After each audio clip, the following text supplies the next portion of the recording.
एक प्रश्नकर्ता ने श्री निसर्गदत्त महाराज जी से प्रश्न पूछे। उसने पूछा कि यह नित्य प्रति का अनुभव है कि निद्रा से जागते ही संसार अकस्मात प्रतीत होने लगता है, यह कहां से आता है महाराज जी? महाराज जी ने कहा, कोई भी वस्तु अस्तित्व ग्रहण कर सके, इससे पूर्व कोई होना आवश्यक है, जिसके निमित्त वस्तु अस्तित्व ग्रहण करके प्रकट हो रही हो। सभी वस्तुओं की प्रतीति और विलुप्ति होने की प्रक्रिया में परिवर्तन और इस प्रकार के परिवर्तन की पृष्ठभूमि के रूप में एक परिवर्तन रहित तत्व को मानना ही होगा। प्रश्नकर्ता ने आगे पूछा कि जाग पड़ने से पूर्व मैं तो चेतना शून्य था। महाराज जी ने कहा, किस प्रकार से? क्या तुम स्मृति शून्य की तरह थे या कि अनुभव से रहित थे? क्या अचेत होने पर तुम अनुभव करना बंद कर देते हो? क्या ज्ञान के बिना तुम्हारा अस्तित्व संभव है? क्या स्मृति में व्यवधान तुम्हारे अस्तित्व रहित होने का प्रमाण है? और यदि तर्क संगत दृष्टि से भी देखा जाए तो क्या यह संभव है कि तुम अपने न होने को वास्तविक अनुभव के रूप में व्यक्त कर सको? तुम यह भी नहीं कह सकते कि तुम्हारे मन का अस्तित्व नहीं था। जब कोई तुम्हें पुकारता है तो क्या तुम निद्रा में भी जाग नहीं पड़ते? और जाग जाने पर क्या मैं हूं यही भाव सबसे पहले नहीं उठता? अतः सुषुप्ति अथवा मूर्छा में भी चेतना किसी बीज की तरह विद्यमान रहती अवश्य है। जागने पर अनुभव कुछ ऐसी गति ग्रहण करता है कि मैं हूं इस देह संसार में। यह एक क्रम सा प्रतीत हो सकता है, परंतु वस्तुतः यह सब एक ही समय में होता है। संसार में एक देहधारी होने का विचार मात्र। क्या यह या वह व्यक्ति हुए बिना मैं हूं के भाव का उत्पन्न होना संभव है क्या? प्रश्नकर्ता ने पूछा। मैं सदैव ही एक व्यक्ति हूं, उसकी स्मृतियों और आदतों के साथ। किसी अन्य मैं हूं को मैं नहीं जानता महाराज जी। महाराज जी ने कहा, शायद ऐसा तो नहीं कि कोई वस्तु तुम्हारे जानने को रोक रही हो। जब अन्य कुछ लोगों को ज्ञात किसी वस्तु को तुम नहीं जानते होते, तब तुम क्या करते हो? प्रश्नकर्ता ने कहा, तब मैं उनके मार्गदर्शन में उनके ज्ञान के स्रोत का पता लगाता हूं। महाराज जी ने कहा, क्या यह जानना तुम्हारे लिए महत्वपूर्ण नहीं है कि तुम एक देह मात्र हो या कि अन्य कुछ वस्तु हो, या यह कि अंततः कुछ भी नहीं हो? क्या तुम यह नहीं देखते कि तुम्हारी सभी समस्याएं तुम्हारी देह की ही समस्याएं हैं? भोजन, वस्त्र, घर, परिवार, मित्र, नाम, यश, सुरक्षा, जीवित रह पाना, ये सभी उसी क्षण अपना महत्व खो देते हैं जब तुम्हें यह बोध होता है कि तुम केवल देह मात्र नहीं हो सकते।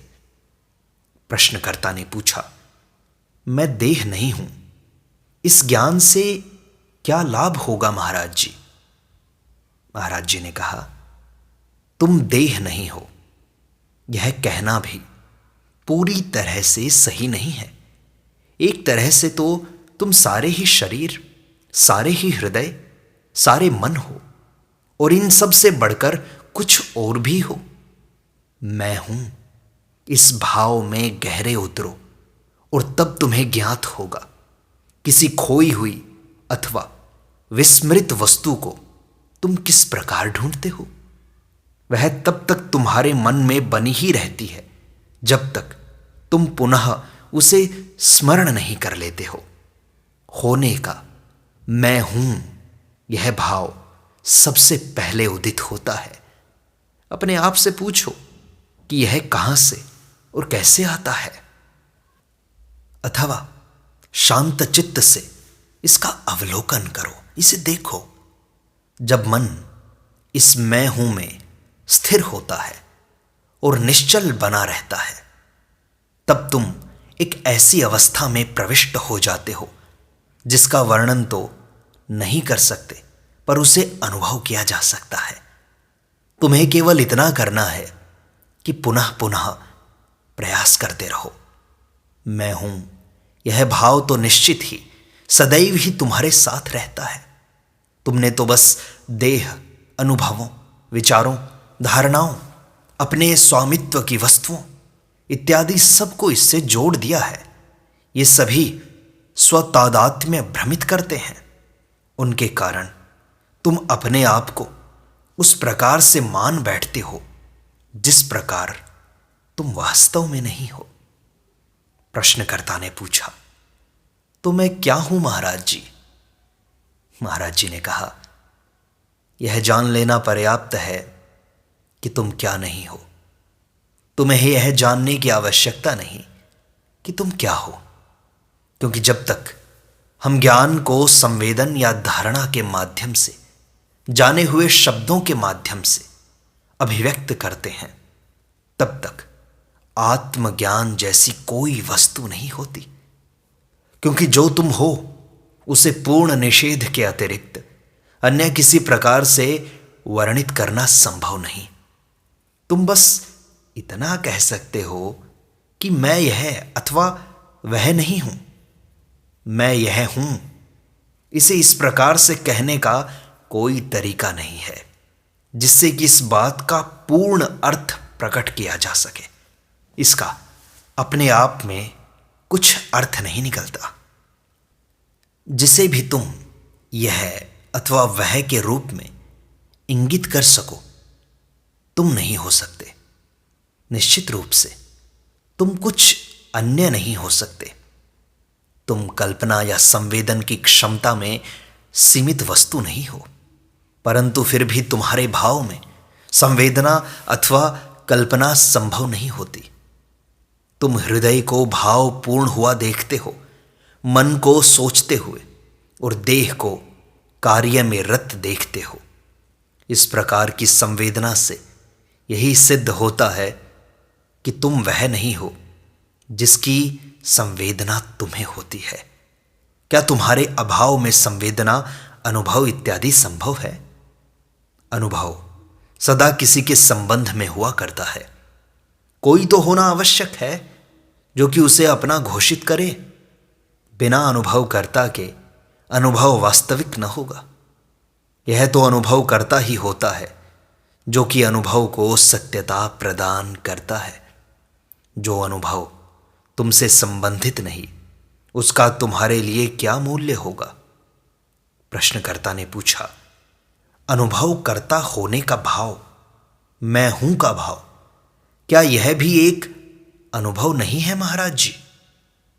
महाराज जी ने कहा, स्पष्ट ही है कि जो भी अनुभव किया जाता है अनुभव ही है, तथा प्रत्येक अनुभव में उस अनुभव का अनुभव करता उदित होता है।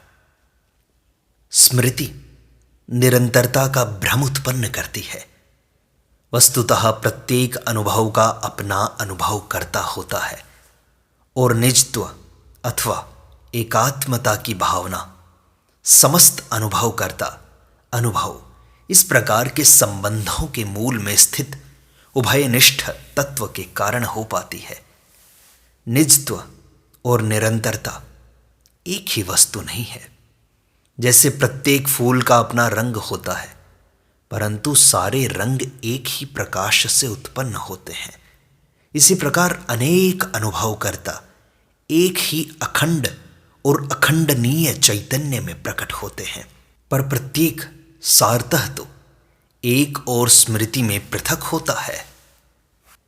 यह सार वस्तु अनुभव मात्र का मूल आधार और काल स्थान निरपेक्ष संभावना है। प्रश्नकर्ता ने पूछा, मैं इस तक कैसे पहुंच सकता हूं महाराज जी। महाराज जी ने कहा, तुम्हें इस तक पहुंचने की आवश्यकता नहीं, क्योंकि तुम यह हो। यदि तुम इसे एक अवसर प्रदान करो तो यह तुम तक स्वयं आएगी। अवास्तविक से जुड़ाव जाने दो और वास्तविक शीघ्रता और सरलता पूर्वक अपने को अभिव्यक्त कर देगा। अपने आप की यह या वह होने अथवा करने की कल्पना करना रोक दो, और तब यह बोध तुम पर प्रकट होगा कि तुम सबका हृदय और स्रोत हो। इसके साथ साथ एक ऐसा उदात्त प्रेम भी स्वतः अभिव्यक्त होगा, जो कि न तो चुनाव है, न पूर्वाग्रह और न मोह, वरन ऐसी शक्ति है जो प्रत्येक वस्तु को प्रेम पात्र और प्रेम पूर्ण बनाती है। इसके बाद प्रश्नकर्ता ने देह भाव की दृढ़ ग्रंथि के बारे में प्रश्न किए।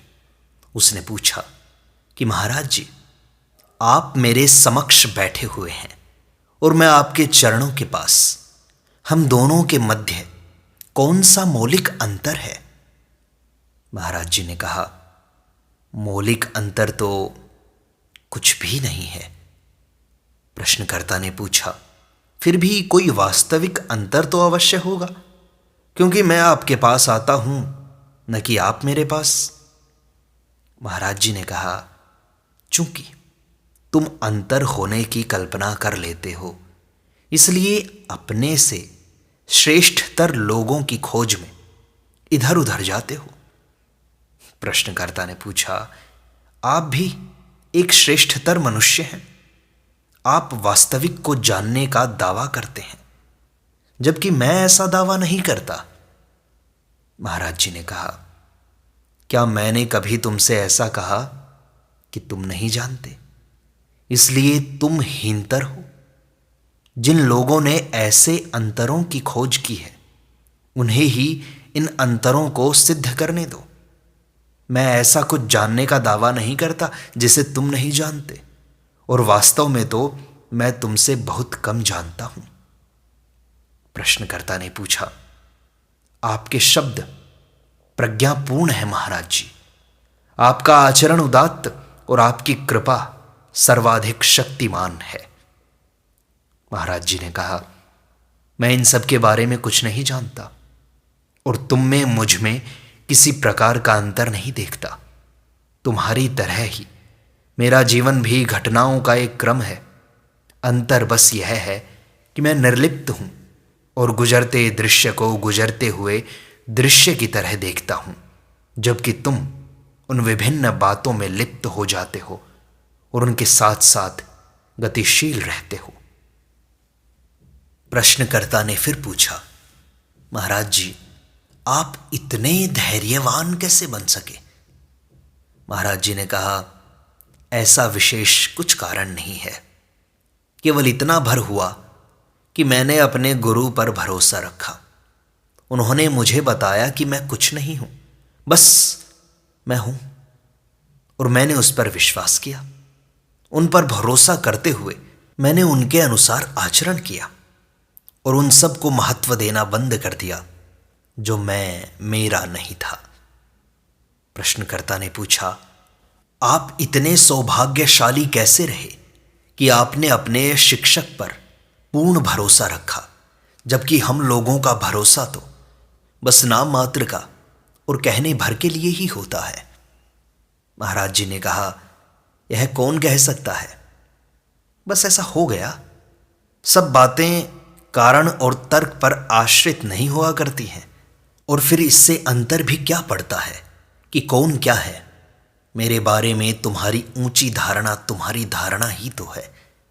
किसी भी समय तुम इसे परिवर्तित कर सकते हो, धारणाओं को, फिर वे स्वयं तुम्हारी अपनी ही क्यों न हो, महत्व ही क्यों देते हो? प्रश्नकर्ता ने पूछा, पर तब भी आप भिन्न हैं महाराज जी। आपका मन सदैव शांत और सुखी दिखाई पड़ता है, और आपके आसपास चमत्कार भी होते रहते हैं। महाराज जी ने कहा, मैं चमत्कारों के बारे में कुछ नहीं जानता, और यदि हम इस बात को न माने कि सब कुछ चमत्कार ही है, तो मुझे यह जानकर आश्चर्य होगा कि क्या प्रकृति उसके नियमों में अपवादों की अनुमति प्रदान करती है। जहां तक मेरे मन के बारे में है, उसमें ऐसा कुछ भी नहीं है। वहां सब कुछ चेतना में ही घटता है। यह बिल्कुल स्वतः स्पष्ट है और प्रत्येक मनुष्य के अनुभव के अंतर्गत है। तुम पर्याप्त ध्यान पूर्वक नहीं देखते, बस यही है। सम्यक रीति से देखो और उससे देखोगे जो मैं देखता हूं। प्रश्नकर्ता ने पूछा कि महाराज जी, आप देखते क्या हो? महाराज जी ने कहा, मैं वही देखता हूं जिसे कि तुम भी यहां और इसी समय देख सकते हो। यदि तुम्हारे अवधान का सामंजस्य त्रुटि रहित हो जाए, तुम स्वयं अपने आप को अवधान में नहीं रखते, तुम्हारा मन बस वस्तुओं, लोगों और विचारों आदि में संलग्न रहता है और अपने आप के साथ कभी नहीं होता। अपने आप को सामंजस्य युक्त करो। अपने स्वयं के होने के प्रति बोध उत्पन्न करो। यह देखो कि तुम किस प्रकार से कार्य करते हो। जिस प्रेरणा से प्रेरित होकर, जिस उद्देश्य हेतु ये कृत्य होते हैं, उन पर दृष्टि डालो। केवल अपने प्रमाद के कारण अपने चारों ओर जो कारागृह तुमने निर्मित कर लिया है, उसका अध्ययन करो। यह जानकर कि तुम क्या नहीं हो, तुम अपने आप को जानने की दिशा में आगे बढ़ते हो। अपने आप तक लौटाने वाला मार्ग अस्वीकृति और निषेध से होकर जाता है। एक बात तो निश्चित है कि सद्वस्तु काल्पनिक नहीं है, यह मन की निर्मिति नहीं है। यद्यपि मैं हूं का भाव एक उपयोगी संकेतक तो होता है, परंतु यह भी निरंतर नहीं होता। यह संकेतक हमें यह अवश्य ही बतलाया है कि खोज कहां की जानी है, पर किसकी की जानी है इसे नहीं बतलाता। बस इसे अच्छी तरह से देख भर लो। एक बार तुम्हें यह सुनिश्चित हो जाए कि अपने बारे में मैं हूं के अतिरिक्त अन्य कुछ भी पूर्ण सत्यता के साथ कह सकने में तुम असक्षम हो, और जिसकी ओर भी तुम संकेत करते हो वह तुम स्वयं नहीं हो सकते हो, तो मैं हूं इसका कार्य पूर्ण हो जाता है। तब तुम्हें यह आवश्यक नहीं रह जाता कि जो तुम हो उसे शब्दों में कहो। तुम्हारी आवश्यकता केवल इतनी ही है कि अपने आप को परिभाषित करने की प्रवृत्ति से छुटकारा पालो। समस्त परिभाषाएं तुम्हारी देह और उसकी अभिव्यक्तियों तक ही लागू होती हैं। देह से घनिष्ठता की ग्रंथि का एक बार उच्छेद हो जाए तो तुम अपनी नैसर्गिक अवस्था को तुरंत, अनायास और सफलतापूर्वक पुनः प्राप्त कर लोगे। हम दोनों में एकमात्र अंतर यह है कि मैं अपनी नैसर्गिक अवस्था के प्रति बोधपूर्ण हूं, जबकि तुम इसके प्रति भ्रमित हो। जैसे यदि मन अंतर आरोपित न करे तो जो स्वर्ण किसी आभूषण के रूप में होता है, वही यदि टुकड़ों के रूप में हो तो उसके मूल्य में अंतर नहीं होता। ठीक उसी प्रकार हम वास्तविकता में हैं, बस केवल प्रतीति की दृष्टि से हम भिन्न हैं। और यह आविष्कार हम लगनशील होकर, खोजकर, जिज्ञासा करके तथा नित्य हर घड़ी प्रश्न करते हुए अपना जीवन लगाकर करते हैं। सत्संग का यह भाग यहीं संपूर्णता को प्राप्त होता है। शेष अगले अंक में।